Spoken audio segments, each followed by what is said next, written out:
हरामखोर, पूरे 5 करोड़ का नुकसान कर दिया तूने मेरा।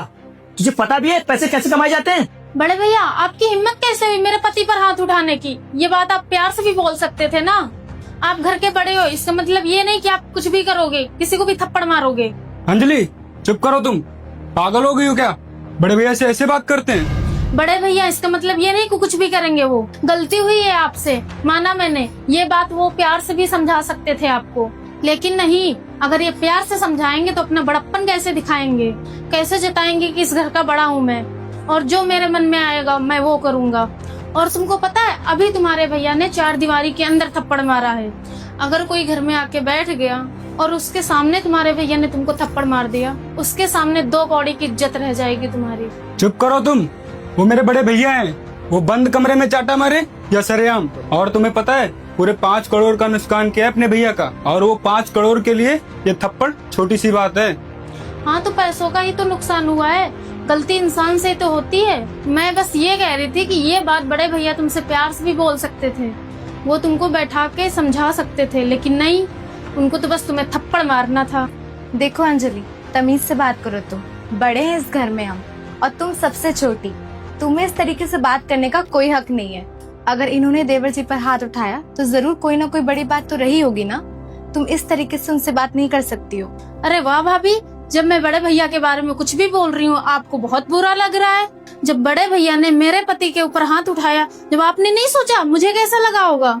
अंजलि, हम दोनों भाई के बीच में तुम्हें बोलने की जरूरत नहीं है। तुम अपने काम से काम रखो, जाके काम करो अपना। तुम देखो, हम दोनों के भाई के बीच तुम दोनों ना ही बोलो तो ज्यादा अच्छा होगा। आई बात समझ में?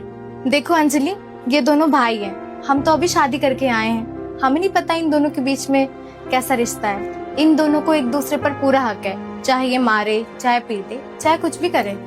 हम दोनों इनके रिश्ते में ऐसे दखलंदाजी नहीं कर सकते। माना कि तुम उसकी बीवी हो तो तुम्हारा पूरा हक बनता है अपने पति से पूछने का, अगर उसके साथ कुछ गलत हो रहा हो।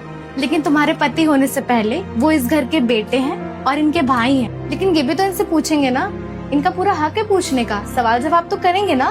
देखो, तुम दोनों का काम है घर संभालना, और हम दोनों का काम है बाहर फील्ड संभालना। हमें हमारे तौर तरीके के बारे में तुम दोनों नहीं बताओ तो ज्यादा अच्छा होगा। आई बात समझ में? अंजलि चुप करो तुम, अब तुम्हें बोलने की जरूरत नहीं है। अगर तुमने अब एक शब्द बोला तो मुझसे बड़ा कोई नहीं होगा, और चुपचाप यहाँ पर खड़ी रहो तुम। भैया सॉरी, मैंने तो अच्छी कंपनी में पैसे लगाए थे, मैंने अच्छी तरीके से रिसर्च भी किया था, लेकिन मुझे नहीं पता था कि लॉस हो जाएगा पैसा। भैया अगर मुझे जरा सा भी पता होता कि हमारा वहाँ लॉस होगा तो मैं वहाँ पैसा बिल्कुल नहीं फंसाता। जिंदगी में तू कभी कुछ बनेगा या नहीं बनेगा। जितना पैसा लेता है मुझसे सारा लॉस में चला जाता है। तू क्या करेगा जीवन में अपने?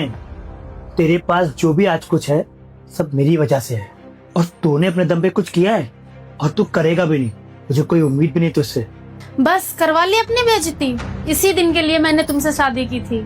मैंने तुमसे कहा था कि हम दोनों कहीं और चल के रह लेते हैं। मैंने तुमसे ये बात जब भी कही है, बस बड़े भैया की माला जपने लगते हो।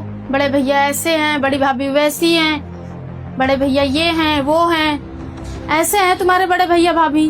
अब तो खुश हो गए ना आप? अपने साथ साथ मेरी बेइज्जती करा के तुम्हारे कलेजे को ठंडक पहुंच गई। देखो, अगर तुम्हें ये लगता है कि मैंने तुम्हारे पति पे हाथ उठा के गलत किया है तो तुम गलत फहमी नहीं। इसके भले के लिए मैंने इसको चाटा मारा। कब तक कि मेरे कंधे पे खेलता रहेगा?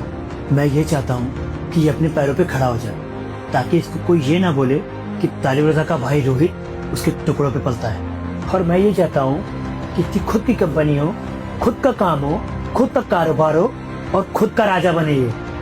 और हम जो भी कर रहे हैं इसके भले के लिए कर रहे हैं। मैंने इसको इसलिए चाटा मारा ताकि इसको पैसों की कदर हो, और पापा ने इसके हाथ खोल रखे थे, तभी इसको पैसों की कोई कीमत नहीं है। और जो पैसे कमाते हैं ना, उनको पता होता है कि वो कितनी मेहनत से पैसे कमा रहे हैं। अगर तुमको लगता है कि मेरा इसके ऊपर हाथ उठाना गलत था, मैं आज के बाद इससे कभी बात भी नहीं करूंगा। और तुम लोगों को जैसा अच्छा लगे वैसा करो। आज के बाद मैं तुम लोग के बीच में कभी नहीं बोलूंगा। नहीं नहीं भैया, ये आप क्या बोल रहे? मुझे पता है कि आप मुझसे बहुत प्यार करते हैं। आप जो भी करते हैं सब मेरे भले के लिए करते हैं। आपने मुझ पर हाथ उठाया, मुझे बिल्कुल बुरा नहीं लगा। मैंने ऐसी गलती ही की थी। भैया अगर मुझे जरा सा भी पता होता कि हमारा वहाँ लॉस होगा तो मैं वहाँ पैसा बिल्कुल नहीं फंसाता। आगे से मैं कोशिश करूंगा कि मुझसे ऐसी गलती कभी ना हो।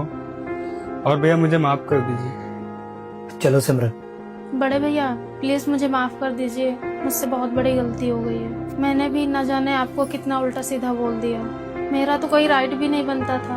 भाभी ने बिल्कुल सही कहा है कि आप दोनों के बीच का मामला है, हमारा तो बोलने का कोई हक ही नहीं बनता है।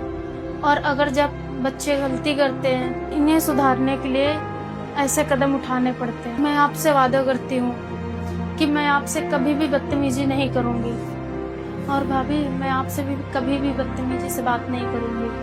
अच्छा ठीक है, कोई बात नहीं। और ये मेरा भाई है, मैं अपने भाई के बारे में कभी गलत नहीं सोचूंगा। चलो हम खाना लगाते हैं, आप लोग भी आ जाइए, खाना तैयार है। ठीक है, हम लोग आते हैं।